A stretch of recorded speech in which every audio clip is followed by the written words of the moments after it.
Hello everyone and welcome to the fourth week of Angular development course. This is the first session of this week and I welcome you all to continue this journey which we started in the last week. So in this week we will be focusing predominantly on understanding what is templates and also we'll be deeping dive into the advanced concepts of components. So before we move any further, let's try to recap what we have learned so far. So in the last week we learned about what is a module, what is components and what are directives. We understood what is lazy loaded modules. Then we tried to understand what is the data binding and how can we do it with components. Then we understood what is property binding and event binding. And finally, we also understood what is the component lifecycle. So just to refresh your memory, let's go back to the whiteboard and quickly summarize this. So as we discussed earlier, right? So any Angular project is nothing but basically like a bunch of different modules. So modules are nothing but the buckets or you can say a group of features or functionalities which are being implemented by your project. So your application can have one or more modules. And if you remember, whenever you create a basic Angular application, by default you will have a module created which is called app module, which is also referred to as the root module. And you also can create a bunch of other feature modules. So feature modules,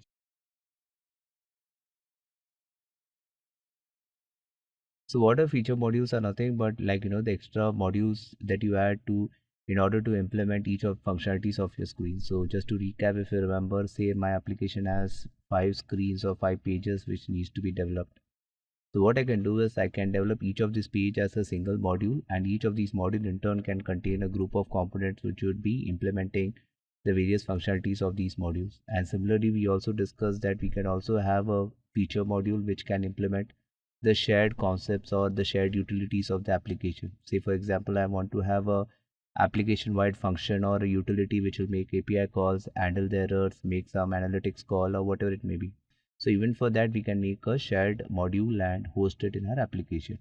So I hope you guys are now clear with what is the app module or a root module and feature module. So this is nothing but the basic building block of any Angular application, wherein you first have a module and inside that module you have a bunch of other utility files. So now let's try to understand what are the other components of Angular. So the next we understood there is something called as a component, which is the core to implement any feature on your application. So coming back to our demo app which we created so far, you would see that by default your Angular gives you something called app component.html which gets created along with your app module, and whatever you see on your website, right, like on your page. So all these things that you see on your page, these are being defined or created in your component only. So if you want to implement something on your screen, it is mandatory that you need to have a component which gets projected on the that particular template or that particular HTML, which will then render whatever HTML elements you want in it, right? So going back, we understand that a component is nothing but it is just the HTML and the logic or the TypeScript file which will have all the the Angular related code in it, and then project it on the HTML which will render the component on the screen for you. And also remember that we spoke that say if this is your page, it is not necessary that you can only have one component in it. You can compose your view on the screen by using multiple components. Say for example, as I said, this entire page can be one root component or container component, and inside that you can have one component which could load the header part, one component which could load the side navigation part, one component which can load the footer of the email page, and so on and so forth. So each of these sections of the screens are nothing but one component which are implementing that particular feature of that particular page. And we also discussed that it is possible that we can render something from the TypeScript on the HTML and vice versa as well. So if we want to pass some data from HTML back to the TypeScript file, we can also do that. And to do that, we have something called as property binding and template binding. So what is property binding is, say if on the HTML I wanted to display some value from my TypeScript file, for example, if I want to display some value over here which is coming from my TypeScript file or maybe from my backend server, so I can just wrap that particular attribute value in the square bracket and pass the variable name over here, and that will ensure that that value gets displayed over here. So similarly, if say I have a button on my page, So clicking this button should say like, submit my form or like, perform some action on the screen. So for that, I have something called event binding, wherein just like, wrapping it with a round bracket and, just defining the function on my HTML where I can like, say what is the function which needs to be called on click of this event. Then in my TypeScript file, I could define that function and make like, do the rest of the work which needs to be done when I click on this particular button. So we understood that, this is possible, like, this data transfer or like, triggering of this events is possible using the event binding. And for just passing the data from your TS to HTML, you can do it from property binding, right? And we also understood there is something called as a two-way data binding, which is nothing but a combination of both your event binding and property binding. So the best example we saw of that was of ng model. Don't worry about ng model yet, because as I said, this is more of a form concept. So just know the word for now. We will get deep into it once we head over to the form section, which is further down in the further weeks.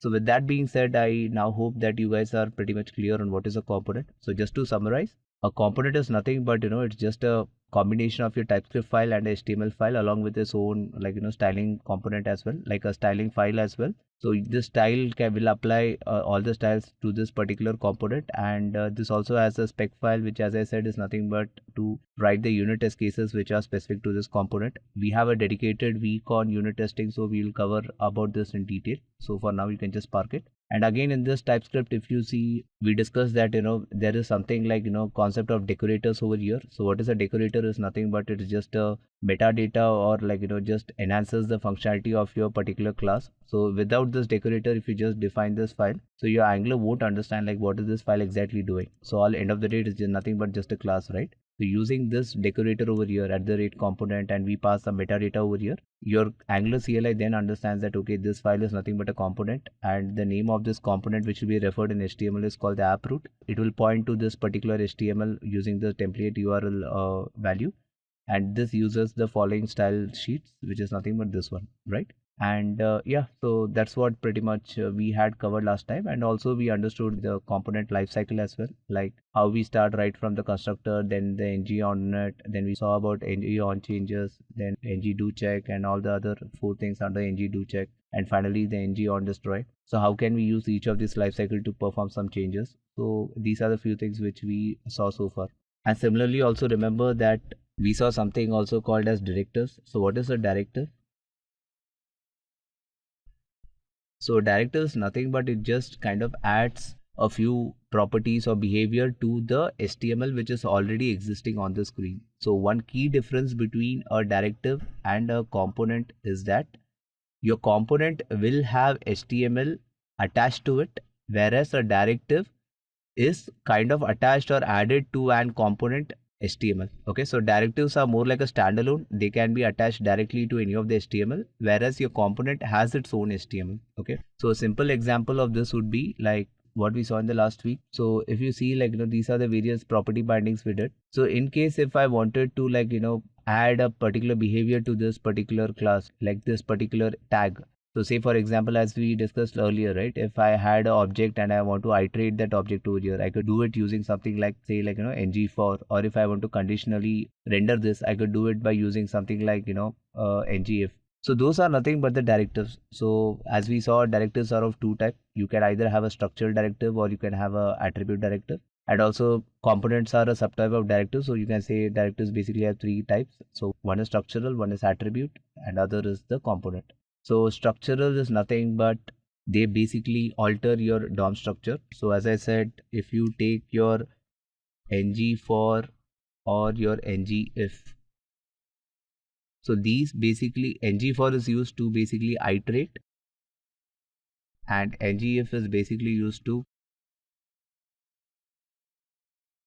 conditionally render the elements. So ng for the classic example is, say you have an array of items or array of like string or object whatever, right? So say assume I have something like 1 2 3 4, and it is kind of assigned to a object, a variable called I. So in my HTML, what I can do is I can just define and div asterisk ng for let num of I And here using string interpolation, I can just directly interpolate it or show it in my HTML, right? So this ng_for over here is nothing but my directive, and this is a structural directive. Why it's a structural directive? Because on my DOM, right, it will continuously add a new element or a new node as it keeps on iterating this value. So it is basically altering the structure of my DOM. That's why it is called a structural directive. And similarly, ngIf is nothing but it conditionally renders. So in the same examples, like, let's assume, like, I want to show, say, maybe a label, right? So say, like, I want to show something like I admin if the logged in user is a admin user. So what I can do is I can use the same div. I use the ngIf over here, and here I write the condition like,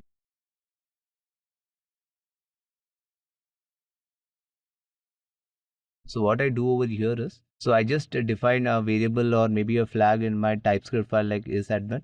So if that is true, then this hi admin is shown. If not, then this entire div is removed from my DOM. So that is why, like, even this is called as a structural directive, because it again changes the structure of my DOM. So that is what is mean by structural directives. Attribute directives are nothing but they just change the behavior of your DOM. So they don't touch your DOM as such, DOM elements as such. They can't add or remove your DOM element, but what they do is they change the behavior or the properties of it. Say one common example would be the ng style. So say I have something like, style dot say background, right? And by the way, if you realize it, style is already like, built-in HTML attribute as well. So inside any HTML tag, we can give style and define things. So same thing is also allowed by Angular as well. So if say, like, I define something like style.background, and like, here if I conditionally want to render something, so say I just conditionally want to render if it is admin, then I maybe something I give it like say red, and if not, I define it as green, right? So this is nothing but a example of my attribute directive. So what I'm doing over here is I already have a DOM element or a DOM, like, node which has something like say maybe hi admin, just for example. And here what I'm doing is I'm just defining the background of this particular div based on a condition. So I'm just saying, like, if that variable has the flag value returns true, then just render this background as red. If not, render it at green. So if you notice over here, my DOM node itself is not, like, getting added or removed from the screen. All I'm doing is just changing the properties of it. That's why it's called as the attribute directives, because it just changes the attribute of any directives, right? The third one, as I said, is a component. So directives basically has three types. So one, as we saw, is attribute, one is the structural, and the third one is a component. So component, as I said, is nothing but a directive which has an HTML attached to it, right? So the directive contains all the logic, and HTML is where your view is rendered, right? So that is what we saw about directives. The next, we also saw on a high level the concept of services and dependency injection. So what is that? So if you guys remember, we said that, say we have a bunch of components in our application, and we want to kind of pass the data between them. So, like, each component can pass data in any ways, like, they can be data going through and fro and all that thing. And also there is scope that, we could reuse our code in a way that we reduce the repeatability of the code. So how can we do that? So for that, there is something called as services, which is provided by Angular to do this, right? So services uses the concept of dependency injection. So wherein what we do is, instead of directly importing that entire class and file into each and every classes, we just inject this services into each and every components that we require. We create an instance of it, and then through that instance we can, like, then use the functionalities or variables which, like, that services offer. So services are something which you'll be covering in the future courses, just in maybe a oncoming week. So you'll understand more on this, and how can we pass the data between this, and how can we write reusable functions. So but for now, just understand that, you have something called services which can be used to write reusable code. So that is the main thing you need to understand right now. And with that, I hope you guys are now pretty much clear on what is Angular and how it works. And I hope you also guys also remember, like, how can we start an Angular application. We use something called as ngserve, and if you want to open it in the browser, just pass it ~o. So that will just, like, start your Angular server in your local and fire up your application in the browser automatically. And yeah, so that's pretty much what we have covered so far. And I want you guys to really ensure that you understand all this really well, because now we are going to tackle the advanced part of the Angular going forward. And unless your base is clear, you might not be able to catch it well. So if you still feel that you have not caught up, like you understood a particular part well, I would strongly recommend that you go back to the previous sections right from week 1 and just brush it up, and also look up into the reference links which are provided at end of each week, and ensure that your basics are clear. So without the basics, going ahead with the course might not be of much help to you. So please ensure that we do that. And along with that, I also want, give you guys a heads up on what we are going to do in this week as we discussed earlier. So basically, what we are going to do is, as we discussed earlier, there is something called a HTML in your component, which is the view, and there is something, the TypeScript or the logic or whatever you call it, you can call it the TypeScript or the logic file or whatever it may be. And in between, you also have something called the CSS file. So these three are nothing but the core of your component,